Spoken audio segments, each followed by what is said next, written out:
Hello students, Anupam public school and college channel में आपका स्वागत है। पिछले दिनों आप सबने शब्द अलंकार और उनके भेद को पढ़ा। अब आज आप अर्थालंकार और उनके भेद को पढ़ेंगे। सबसे पहले अर्थालंकार।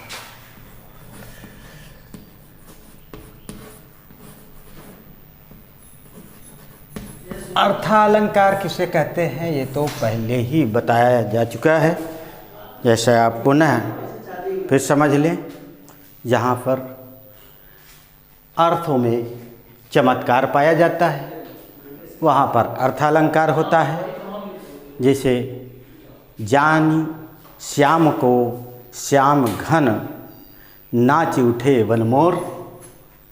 श्याम को बादल समझ करके वन के मोर वर्षा की आशा में नाचने लगे। इस प्रकार से अर्थालंकार हुआ। अर्थालंकार के मुख्य 3 भेद हैं। नंबर 1 उपमा अलंकार।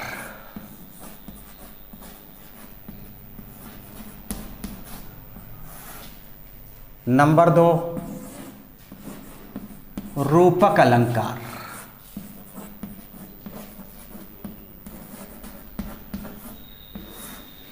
नंबर 3 उत्प्रेक्षा अलंकार।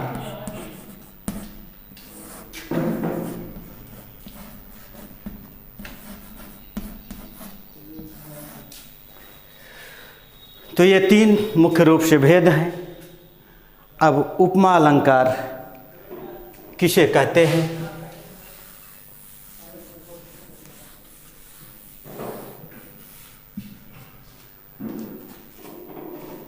उपमा अलंकार किसे कहते हैं? जहां समान गुण अथवा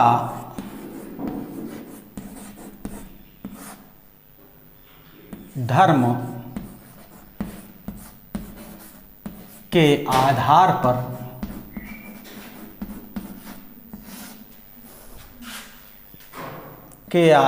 पर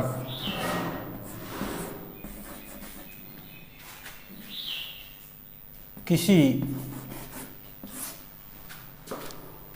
वस्तु की तुलना या समानता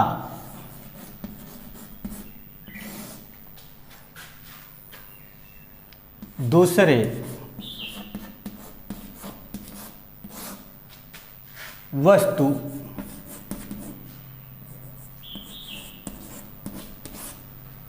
से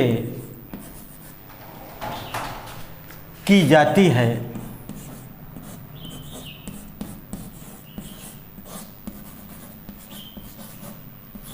वहाँ पर उपमा अलंकार होता है। जैसे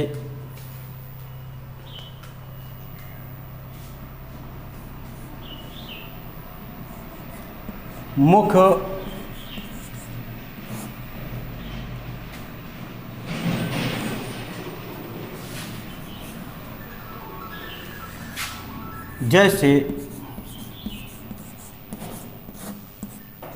मुख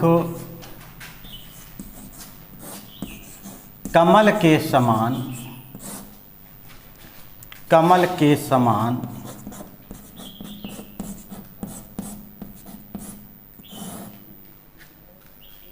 कोमल है।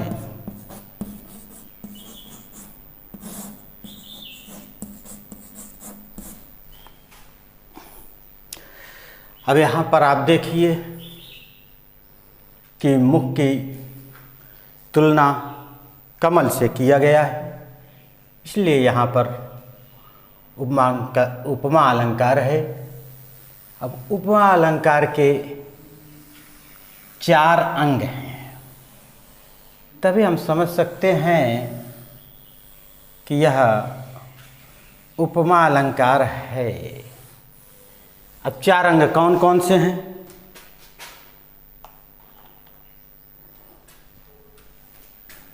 नंबर 1 उपमेय,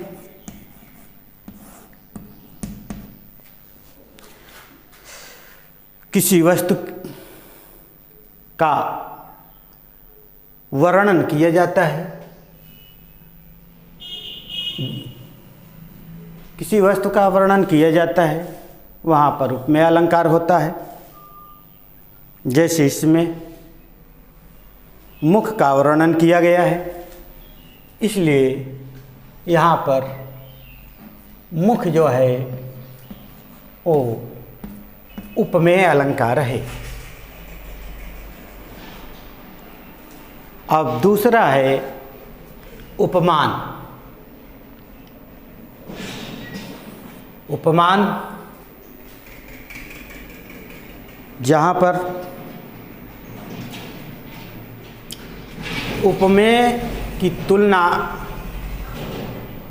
जिस वस्तु से की जाती है उससे उपमान कहा जाता है।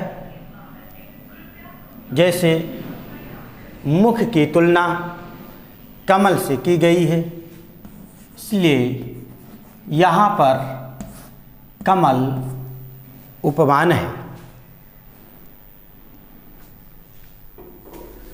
तो यहाँ पर हम दूसरा अंग हो गया उपमान। उपमान जो है वो कमल है। तीसरा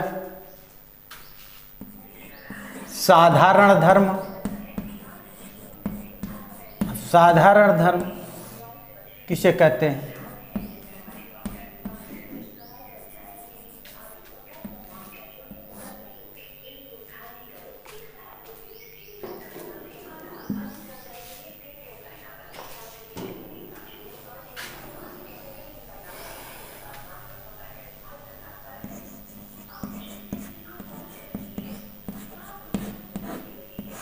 यहाँ पर आप देखिए साधारण धर्म किसे कहते हैं?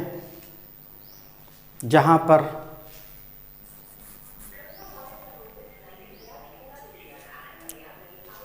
गुण अथवा धर्म के कारण उपमेय और उपमान में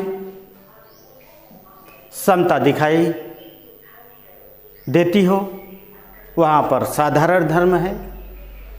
जैसा कि मुख और कमल की समानता कोमल है, क्योंकि कोमलता मुख में और कमल में, इसलिए हम यहाँ पर कोमल को साधारण धर्म कहें। चौथा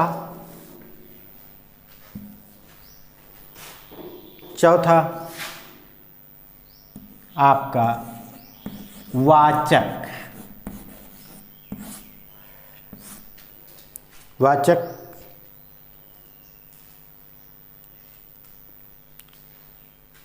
उपमेय और उपमान में तुलना जिस शब्द से की जाती है वहाँ पर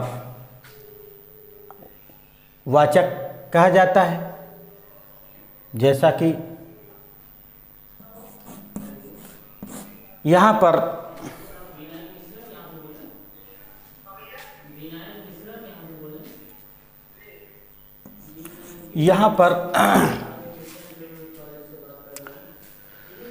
मुख और कमल का वाचक शब्द समान है, इसलिए इसमें समान वाचक शब्द हुआ। इसलिए उपमा अलंकार में ये 4 अंग प्रमुख हैं। अब हम आप पढ़ते हैं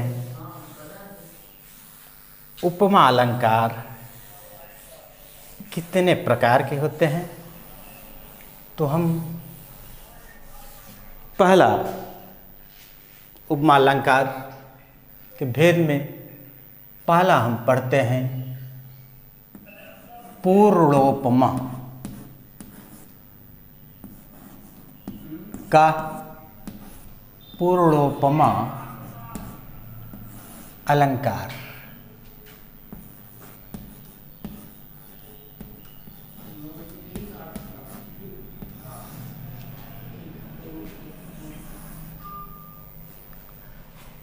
पूर्णोपमा अलंकार किसे कहते हैं? यहाँ पर चारों अंग यानी उपमेय, उपमान, साधारण धर्म एवं वाचक चारों शब्दों स्पष्ट रूप से निर्दिष्ट हों, वहाँ पर पूर्णोपमा अलंकार होता है। जैसे पीपर, पात, सरिस, मन, डोला। यहाँ पर आप समझें कि पूर्णोपमा यानी चारों अंग होने चाहिए। पीपर, पात, सरिस, मन, डोला। यहाँ पर उपमेय मन है और उपमान पीपल का पत्ता है। और यहाँ पर डोला क्या है कि यह साधारण धर्म या गुण है। और वाचक शब्द यहाँ पर सरिस है।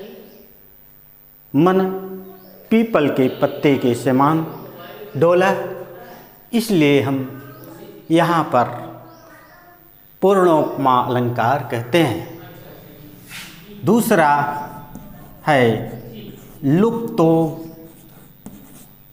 लुप्तोपमा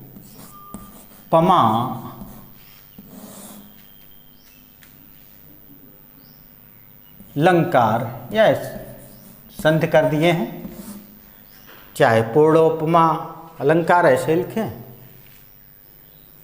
लुप्तोपमा अलंकार तो संधि कर दिए हैं।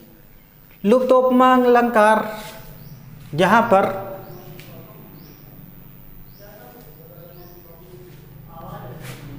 पर चारों अंग में से कोई अंग या सभी अंग लुप्त हों, वहाँ पर लुप्तोपमा अलंकार होता है। जैसे उदाहरण से हम समझें, नील सरोरुह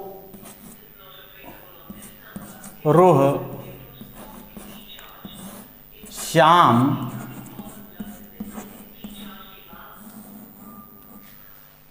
तरुण अरुण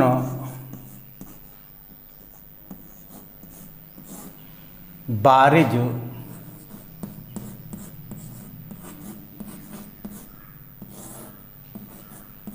नयन।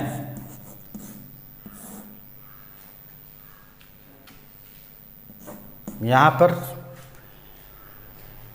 नील कमल के समान श्याम शरीर और लाल कमल के समान नयन। किंतु यहाँ पर जो उपमा अलंकार के चार अंग बताए हैं, उसमें से जैसे समान, वाचक आदि न होने के कारण यहाँ पर लुप्तोपमा अलंकार है। इस प्रकार से आप तीसरा देखें,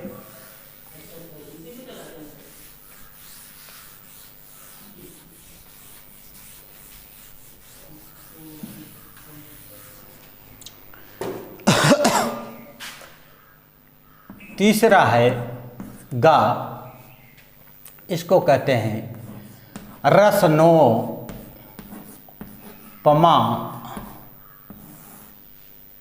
अलंकार।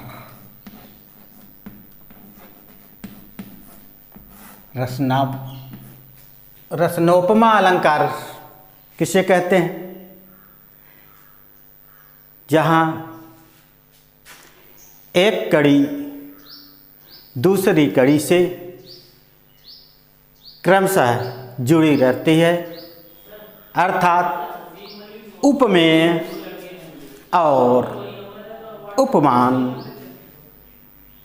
दोनों एक दूसरे से जुड़े रहें, वहाँ पर रसनोपमा अलंकार होता है। उदाहरण से आप समझ सकते हैं कि यहाँ पर सगुण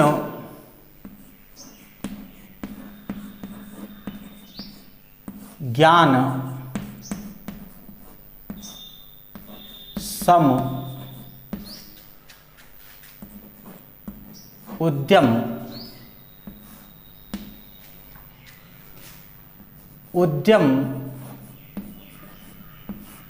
सम फल जान।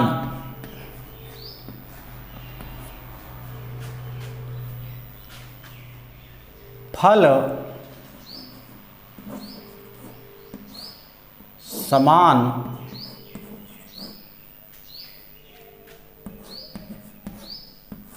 पुनि दान है, दान सरिस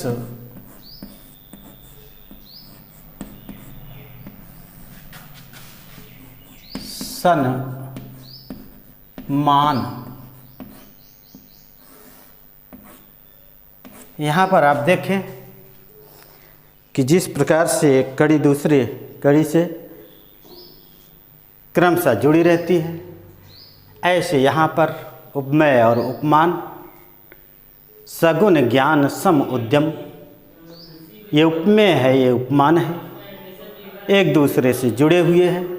ऐसे ही उद्यम सम फल जान, फल उपमेय और उद्यम उपमान, इस प्रकार से धन उपमेय है और फल उपमान है। और यहाँ पर सम्मान उपमेय और दान, इस प्रकार से उपमेय और उपमान एक दूसरे से जुड़े हैं, इसलिए ये रसनोपमा अलंकार हुआ। इसके बाद घ,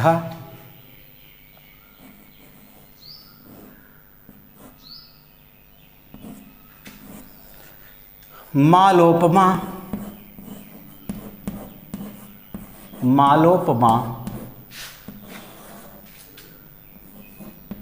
अलंकार।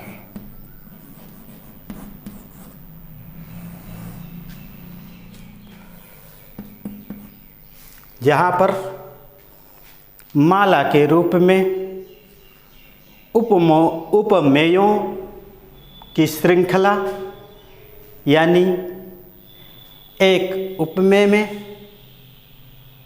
कई उपमानों का गुंफन किया गया हो, वहाँ पर मालोपमा अलंकार होता है। जैसे उदाहरण से आप समझ सकते हैं, पछतावे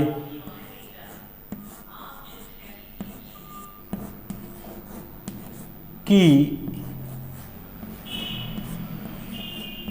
परछाई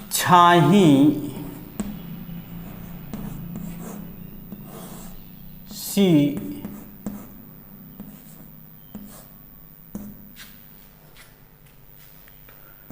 तुम उदास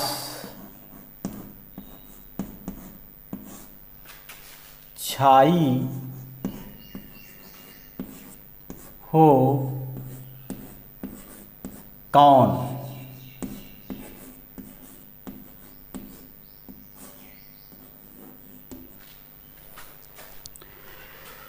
दुर्बलता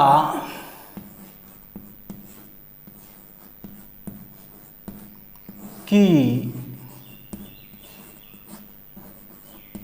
अंग अड़ाई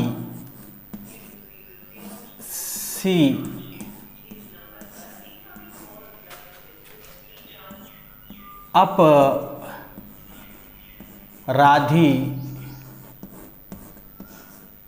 अपराधी सी भय से मौन। यहाँ पर उपमेय को एक माला की तरह गुम्फन किया गया है, पछतावे की परछाई सी, परछाई के समान या परछाई के समान, और यहाँ पर अंगड़ाई के समान, अपराधी के समान, एक ही उपमेय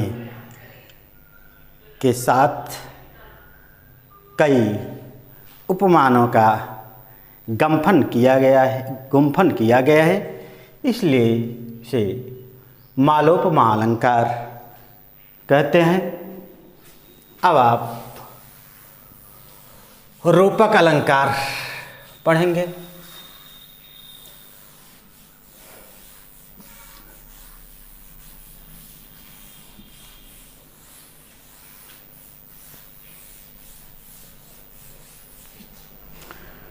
रूपक अलंकार किसे कहते हैं से समझें। जहाँ पर उपमेय में उपमान का भेद रहित आरोप हो, वहाँ पर रूपक अलंकार होता है। उदाहरण से हम इसे समझेंगे। जैसे मुख चंद्र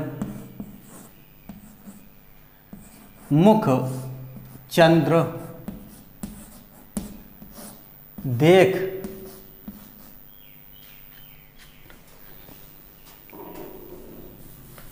मुख चंद्र तुम्हारा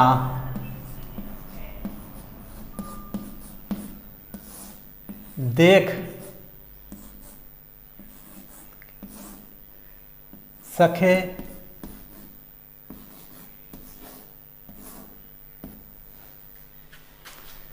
मन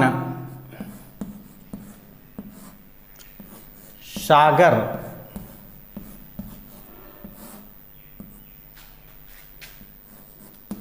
मेरा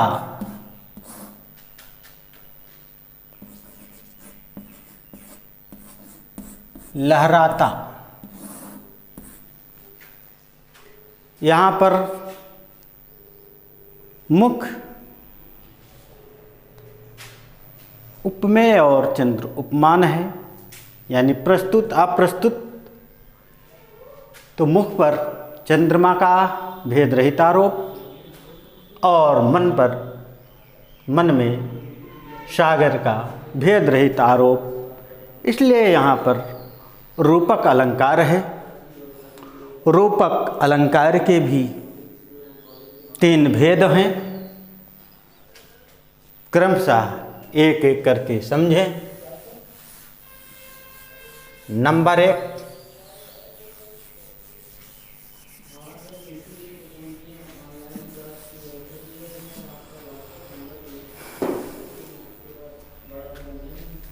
सांग। नंबर 1, सांग रूपक।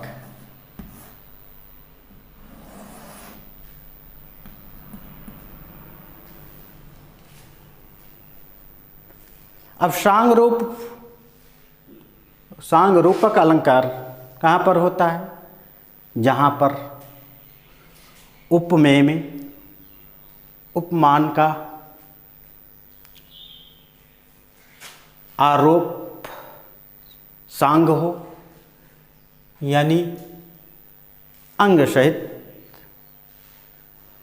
सांग मतलब अंग सहित, इसलिए वहाँ पर रूपक अलंकार होता है, सांग रूपक अलंकार। तो हम उदाहरण से समझेंगे। उदित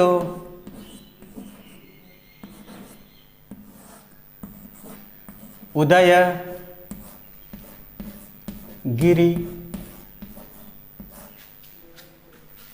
मंच पर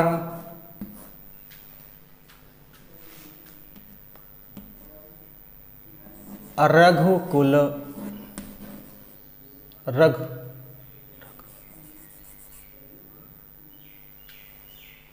उदित उदय गिरिमंच पर रघुवर बाल पतंग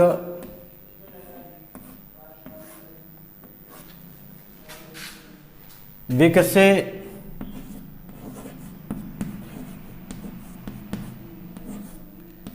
संत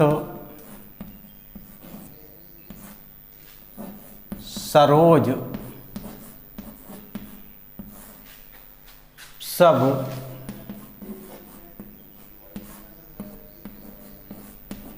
हर्षे लोचन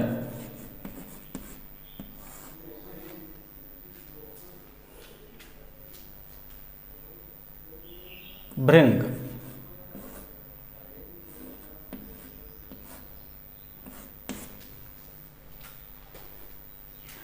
यहाँ पर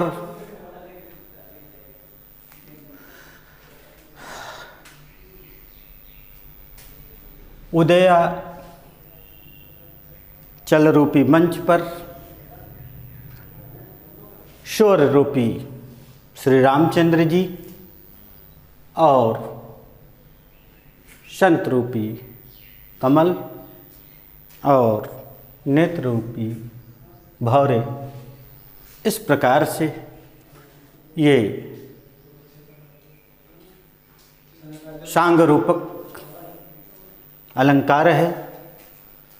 दूसरा आप समझें निरंग रूपक अलंकार। खा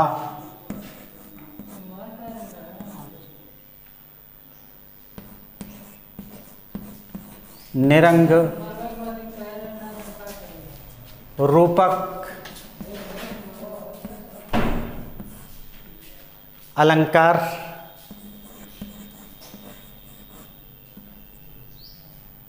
हाँ, जहाँ पर उपमेय में उपमान का कोई भी अंग या अंग रहित आरोप हो, वहाँ पर निरंग रूपक अलंकार होता है।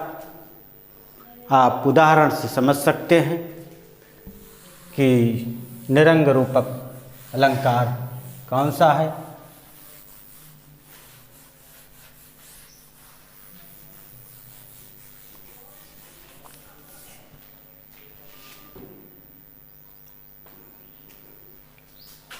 जैसे अब किस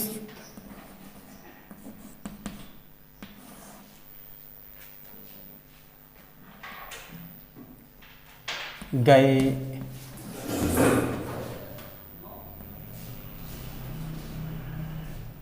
वन राम पहुँ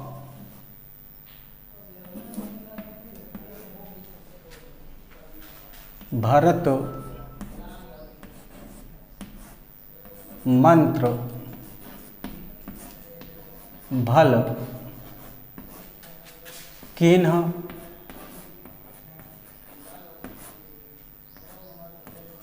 शोक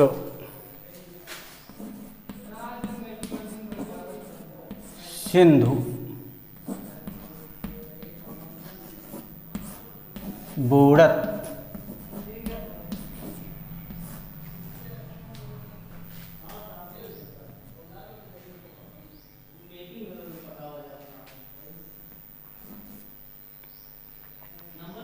बूढ़त सबहि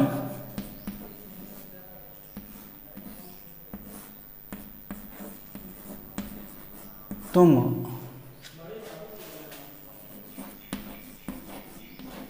अवलंबन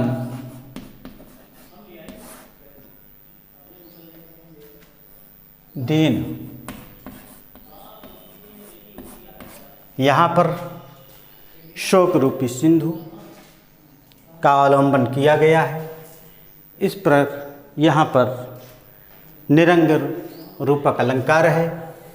अब हम पढ़ते हैं परम्परित रूपक। परम्परित रूपक जहाँ पर मुख्य रूपक किसी दूसरे रूपक पर अवलंबित हो या एक रूपक का कारण दूसरा रूपक हो, वहाँ पर परम्परित रूपक अलंकार होता है।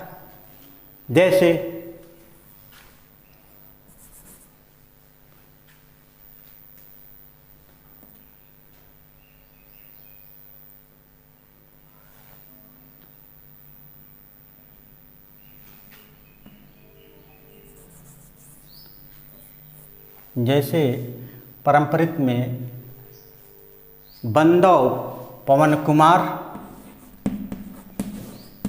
बंदौ पवन कुमार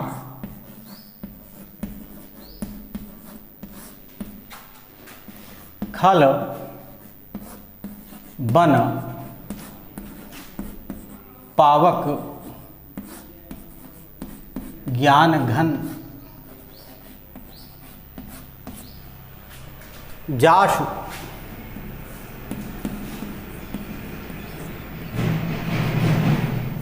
हृदय आगार बसहि राम सर चाप धर। यहाँ पर खल रूपी वन जो कि मुख्य यहाँ पर पावक रूपी ज्ञान हनुमान जी के लिए कहा गया है। तो यहाँ पर मुख्य रूपक दूसरे रूपक पर अवलंबित है, इसलिए यहाँ पर परम्परित रूपक अलंकार है। अब आप पढ़ेंगे इसके बाद अनन्वय।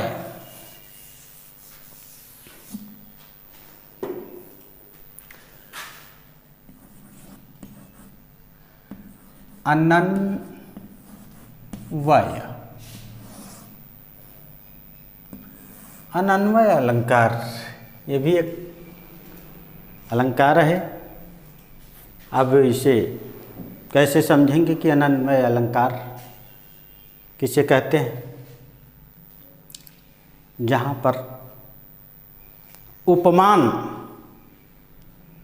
के अभाव में उपमेय को ही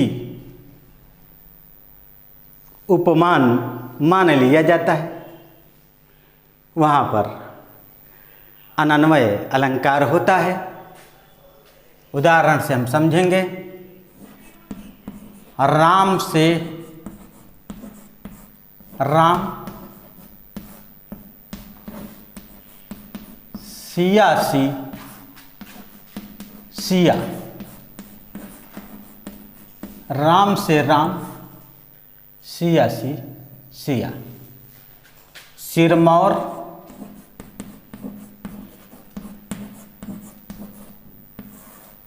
बिरंची,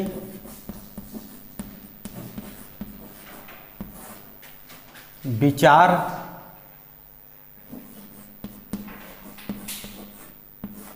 समारे। यहाँ पर आप देखें कि राम उपमेय है, यहाँ पर सिया सीता जी भी उपमेय है, लेकिन इतनी यहाँ पर उपमान का अभाव है, क्योंकि ये पार ब्रह्म परमेश्वर, इनकी तुलना में कोई दूसरा उपमान नहीं हो सकता है। और यहाँ पर आदिशक्ति देवी सीता की उपमा में कोई दूसरा उपमान नहीं हो सकता है। इसलिए यहाँ पर ये विचार करके ब्रह्मा जी ने इन्हें सिरमौर कहा है। इसलिए यहाँ पर अनन्वय अलंकार है। इसके बाद आप पढ़ेंगे। अनन्वय अलंकार के बाद आता है कि प्रतीप अलंकार।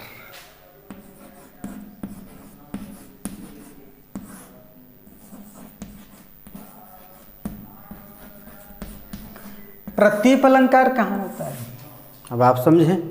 प्रतीप अलंकार किसे कहते हैं? जहाँ पर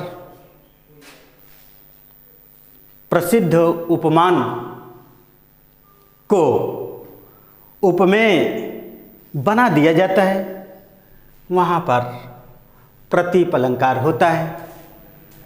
उदाहरण से आप समझें। उतरी,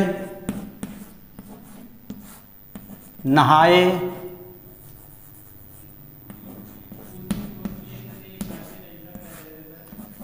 जमुना, जल, जो,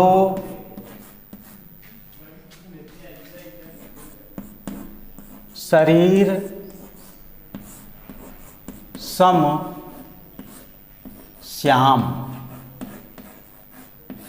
यहाँ पर आप देखें कि भगवान श्री रामचंद्र जी वन में जाते समय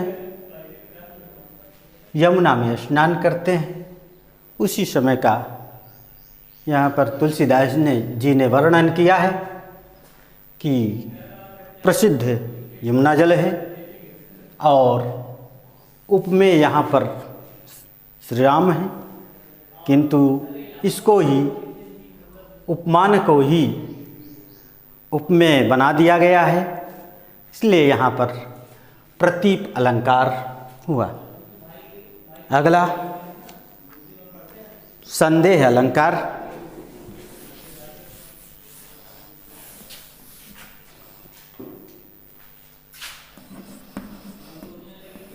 संदेह अलंकार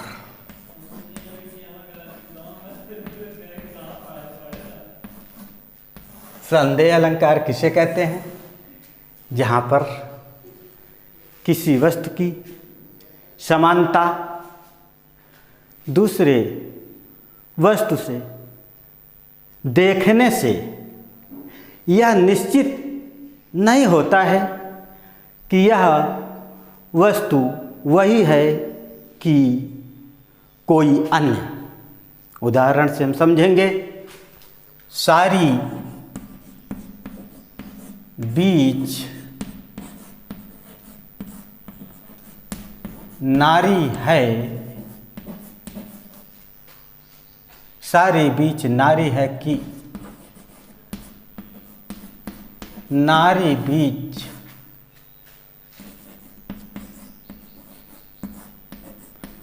सारी है।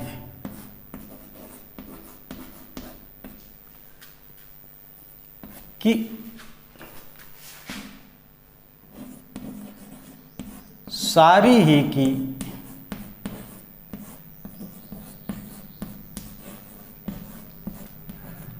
नारी है कि नारी ही की सारी है।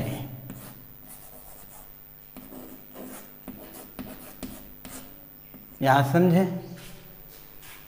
कि सभा मध्य में जब दुशासन द्रौपदी का चीरहरण करता है तो चीर को खींचते समय साड़ी को, यानी चीर मतलब साड़ी हुआ, उसे खींचते हुए उसे उस वस्तु का भास ही नहीं होता है कि वस्तु वही है कि कोई और है।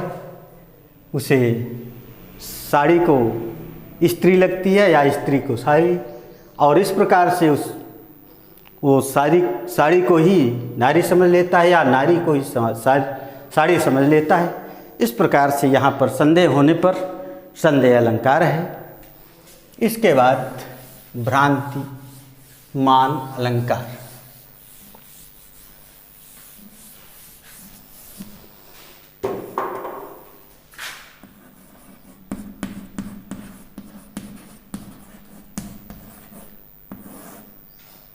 ये भ्रांतिमान अलंकार किसे कहते हैं, यहाँ पर आप समझें। जहाँ पर अत्यंत समानता हो, एक ही वस्तु को दूसरी वस्तु समझ करके भूल से कार्य को कर देना ही भ्रांतिमान अलंकार होता है। आप समझें कि जैसे बिलो विचारी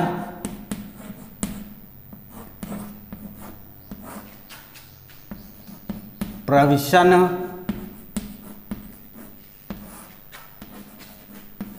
लग्याओ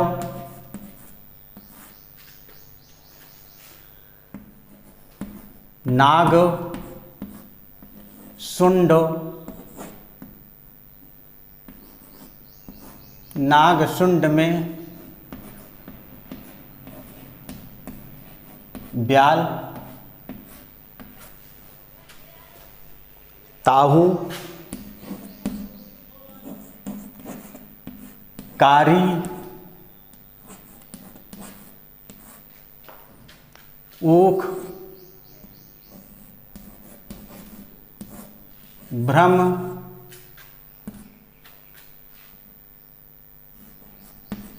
लियो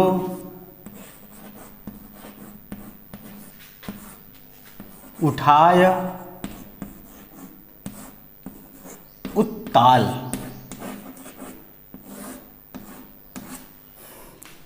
यहाँ पर आप समझें कि सर्प जो है वह हाथी के सूंड को बिल समझ करके उसमें प्रवेश करने लगता है, प्रवेश करने लगता है। और यहाँ पर हाथी जो है पड़ी हुई काले गन्ने को भ्रमवश उसे जमीन पर पड़ी हुई काले नाग को वह काला गन्ना समझ करके सूंड से उठा लेता है। इस प्रकार से यह भ्रांतिमान अलंकार है।